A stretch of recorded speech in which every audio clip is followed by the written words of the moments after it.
Hi, I'm Lydia. I had most of my rotations at MMC last year, but also spent a little bit of time at Angliss and Casey hospitals. And for GP, I had one of my clinics near the Austin in Heidelberg and one in Brunswick, which was great for me because for once I could just take one form of transport to my placement. Aside from uni, I spent a lot of time just sort of trying to stay sane and healthy, and I'm just trying to keep a balance, I guess. So I played in a netball team, I tried to ride my bike every day, I tried to see non-med friends every week, and also I tried to spend a lot of time with my family, so I had one night a week just dedicated to spending time with my family. I just want to acknowledge that this was sort of maybe easier for me because I do, live with my parents, so they really helped with other sides of things like cooking and looking out for me in that way.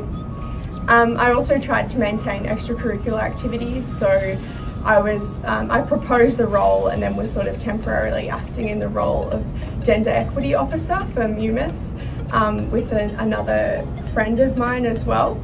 I was academic director for Talk, and I was also a student rep for the Victorian Medical Women's Society and a mentor for the Women in Leadership Mentorship Program, which is part of AMSA.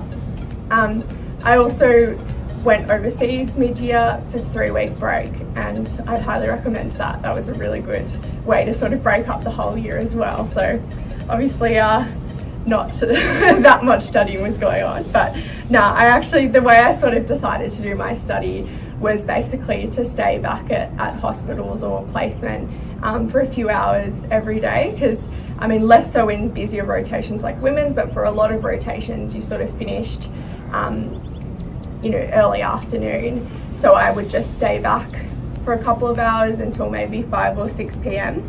and that was really great because it created a lot of separation for me of like study time being at uni and then home time being for relaxing and doing other things. I also didn't really study on the weekends at the start of the year, but all of this sort of picked up as we got closer to exams, and obviously swap back went a bit mad. The way that I would mainly do my study is actually making flashcards. So I use an app called Anki, which I'd really, really highly recommend. It's great for sort of long-term memory stuff because it schedules your cards for you. So according to how well you remember it, it might remind you to do a card in 1 day, 1 week, 1 month, or even a year. So I was able to, as my sort of revision for the VIA and for third year, I was just able to go through my third year cards as they sort of popped up on my Anki deck. I didn't really write like really long paper notes or anything or use textbooks. I mainly just used a few key resources, which I'll go through in a moment. But yeah, it was good because I often caught the train to placement, so I would just like go through the flashcards on the train as well. So I reckon a really key thing for fourth year to know from like an older student is actually what resources to use, because there are so many textbooks and like so many things out there that it can be quite overwhelming. So for PEDS, I'd recommend Rupert Hines' notes and the Royal Children's Hospital guidelines. For women's, a textbook called Gareth and Weston for practice OSCEs and the Monash Health Women's Guidelines. For psych, I'd recommend Psych Lite and like the DSM-5. And for GP, the provided notes from the faculty are really good, and also I'd use ETG. Other people will obviously say different stuff, but I think those are like pretty much the only resources I used, and they were really helpful. Also, past exams were like a massive resource, especially towards the end of the year. And MUMIS has compiled like past OSCE topics in a document, so you can look at those, and I think that's really helpful. Yeah, and I'd also say to like use your mates a lot and join a study group.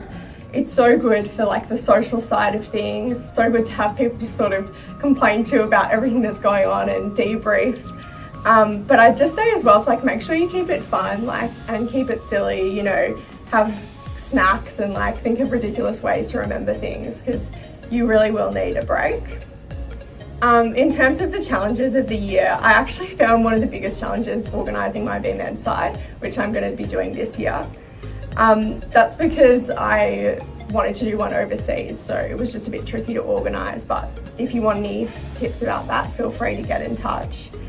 I also found women's and GP rotations hard because the hours were sort of so long that I couldn't just do that whole stay back after placement for a few hours and then be done with study. Often, the placement would go till 5 or even 6 p.m. sometimes.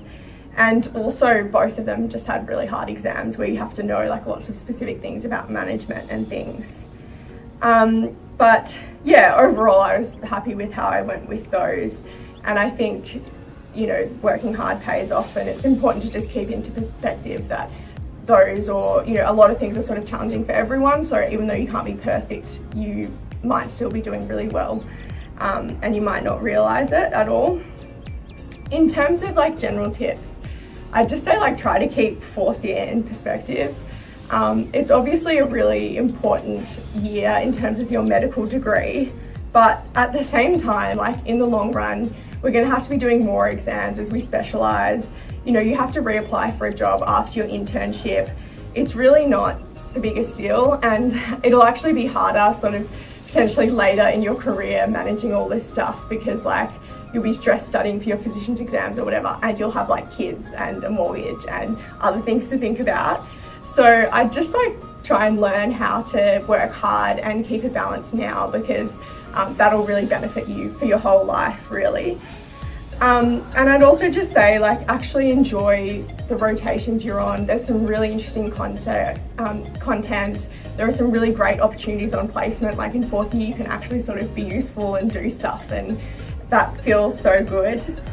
For me, it's been my favourite year so far, so I think you can really enjoy it if you sort of let yourself and relax and try and keep a balance. And I'd also just say remember that every second person gets average or below on their Z score. So if you look around you and see how smart everyone is, it's not a bad thing to not do that well. You're in a really smart, hardworking, fantastic cohort. So just keep that all in mind and just be happy with your personal achievements, whether that be just getting what you want out of placement or your score, or even things outside of med. So good luck for next year. If anybody wants to get in touch, I'll give you my email, and enjoy it, have fun.